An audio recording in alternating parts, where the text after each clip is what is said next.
In this tutorial, we are going to show you how to use subtract in Microsoft Excel. Subtract is like minus. Here, you can see some data of monthly sales and cost and a blank profit column. Now we are going to calculate our profit by using subtract. To calculate profit, we just need to subtract total cost from total sales. Just enter equal, then our total cost or total sale.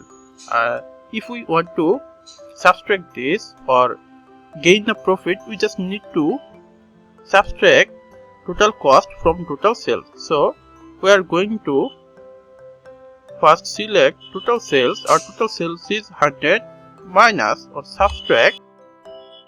This is our cost. Then enter equal. Look, this is our profit. 20 is our profit. Drag it to the last. You will see total profit. This is how you can use subtract function in Microsoft Excel. Thank you for watching the video.